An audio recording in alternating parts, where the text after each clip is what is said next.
ब्रह्मर्षि श्री देवराह बाबा अपने मचान पर आसीन थे। सर्दियों के दिन थे। शाम के 7 बजे थे। उसी समय कलकत्ता के एक वरिष्ठ न्यायाधीश जो बाबा के परम भक्त थे, उनका पत्र लेकर एक विदेशी माता जिनका नाम एडना पट्रिका टमिल्सन था, वे श्री देवराह बाबा के सामने पहुंची। हल्का अंधेरा हो गया था। बाबा केवल प्राकृतिक प्रकाश को ही अच्छा समझते थे, इसीलिए वे अपने मचान के आसपास बिजली नहीं लगने देते थे। उस समय श्री बाबा की सेवा में एक भक्त वहां उपस्थित थे।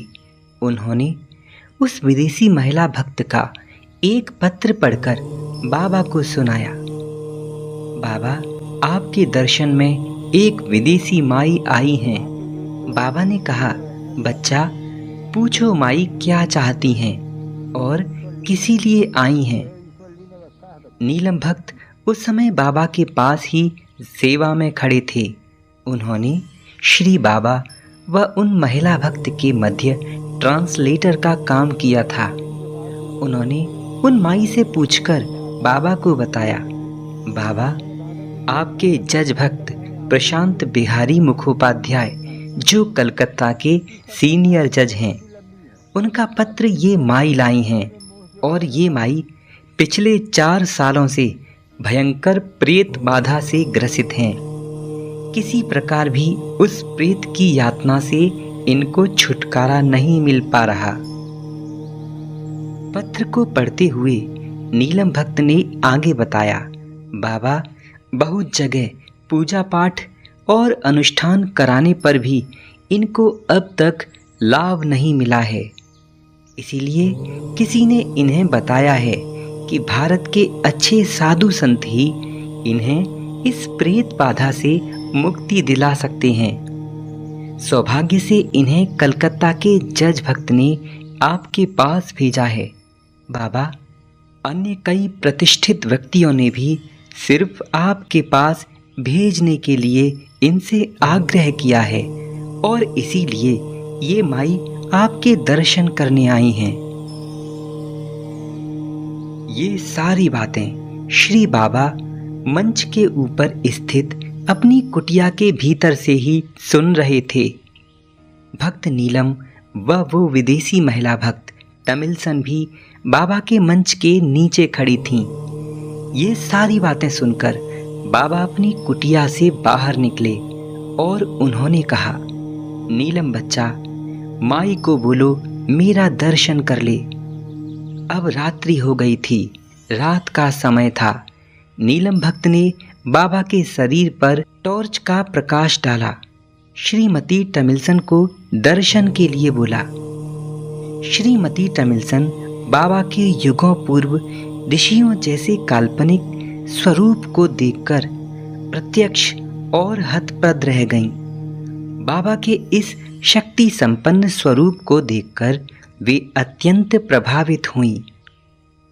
ऐसे अद्भुत महानतम त्यागी, वैरागी और शक्ति संपन्न ब्रह्म स्वरूप श्री देवराह बाबा को देखकर वो विदेशी महिला अवाक रह गईं। उन्होंने कहा, आज तक संत अथवा योगी का ऐसा ब्रह्म निमग्न स्वरूप मैंने कहीं नहीं देखा। श्री देवराह बाबा मचान पर स्थित अपनी कुटिया के बाहर बैठ गए और बोले, तुम्हारे घर में कोई प्रेतों से खेलता है क्या? श्री बाबा की ऐसी वाणी सुनकर वो विदेशी माता बोली, जी हाँ प्रभु, मेरी माँ प्रेतों को बुलाने जैसा कार्य करती हैं। श्री बाबा ने फिर कहा, तुम्हारी माता के साथ तुम्हारे संबंध बहुत खराब हैं। ये सुनकर वो टमिल्सन माता फिर बोली, जी हाँ प्रभु, मेरी माँ मुझे बिल्कुल पसंद नहीं करती। वो मुझे शत्रु की तरह देखती हैं। श्री देवराह बाबा ने गंभीर वाणी में कहा, तुमने स्वेच्छा से शादी की है? वो महिला बोली, जी हाँ प्रभु, मेरी माता अपने पसंद के किसी युवक से मेरी शादी करवाना चाहती थीं, किंतु मैंने वैसा न करके अपने मनपसंद युवक से शादी की है। इसीलिए मेरी माँ मुझसे शत्रुतापूर्ण व्यवहार करती हैं। श्री बाबा ने कहा, माई, तुम्हारे घर के उत्तर की तरफ जो तालाब है, वहीं पर तुम्हारी माँ काला जादू करती है और उसी ने तेरे पीछे ये प्रेत डाला है जो तुझे दिन रात परेशान करता है। अपनी माँ को कहना कि वो उस कार्य को छोड़ दे, तो ही उसका कल्याण है। श्रीमती टमिल्सन बाबा की बात की सत्यता को जानकर बड़ी अचंभित हुईं।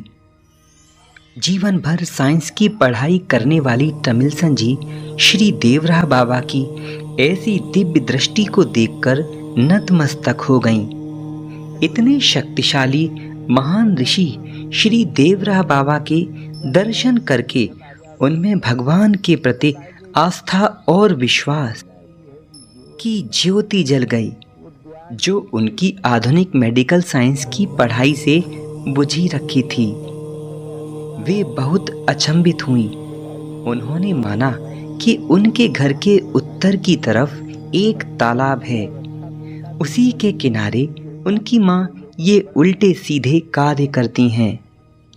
अब बाबा की दयामयी वाणी गूंजी, नीलमणि बच्चा, इस माई को बता दे, मैं इसके प्रेत को प्रेत योनि से मुक्त करता हूँ।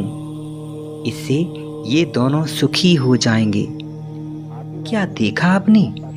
कितनी करुणा है इन ब्रह्म ऋषि में, जो बुरा करने वाले प्रेत को दंड देने के बजाय उसका प्रेत योनि से सदा के लिए कष्ट मिटा रहे हैं।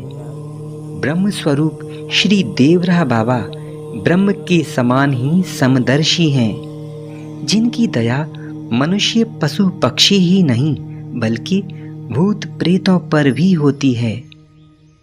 परंतु बाबा की इस वाणी को सुनकर उन विदेशी महिला ने कहा, ओ मेरे प्रभु, आप उसको कठोर से कठोर दंड दीजिए। वो प्रेत मुझे 4 वर्षों से परेशान कर रहा है। जब मैं आपके यहाँ आ रही थी तो उसने मुझसे स्पष्ट शब्दों में कहा था, तुम जहाँ जा रही हो जाओ, वहाँ मैं नहीं जा सकता।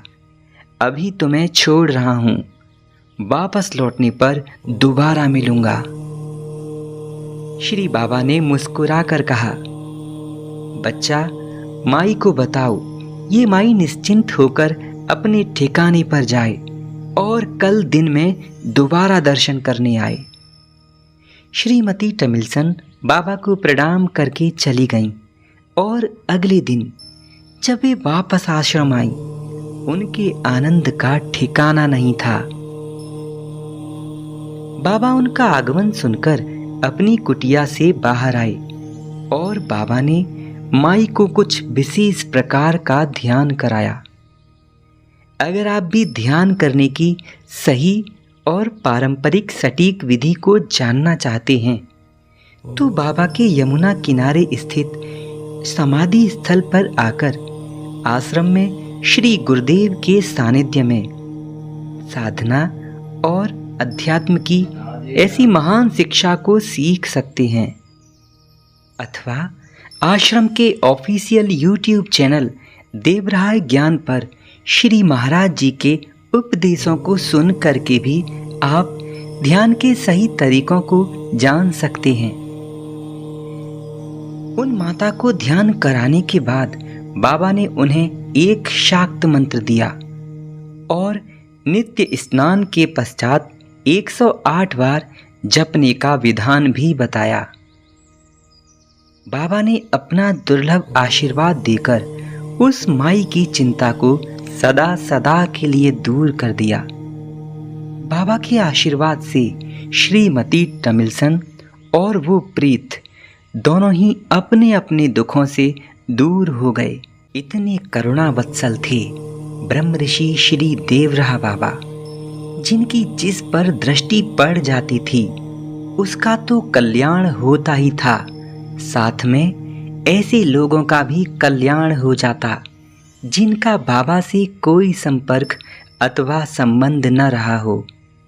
इसीलिए रामायण जी में तुलसीदास जी ने सत्य कहा है, संत हृदय नवनीत समाना। संतों का हृदय माखन सा कोमल होता है, परंतु माखन से भी अधिक कोमल, क्योंकि माखन तो थोड़ी सी ताप पाकर ही पिघलता है, जबकि संतों का हृदय तो दूसरे के दुख देखकर ही पिघल जाता है। मित्रों, अगर वीडियो अच्छा लगा हो तो श्री देवराह बाबा के ऑफिशियल चैनल देवराह ज्ञान पर जाकर श्री महाराज जी के अत्यंत सुंदर प्रवचनों को सुनकर अपने आध्यात्मिक मार्ग को प्रशस्त कर सकते हैं। जय श्री देवराह बाबा।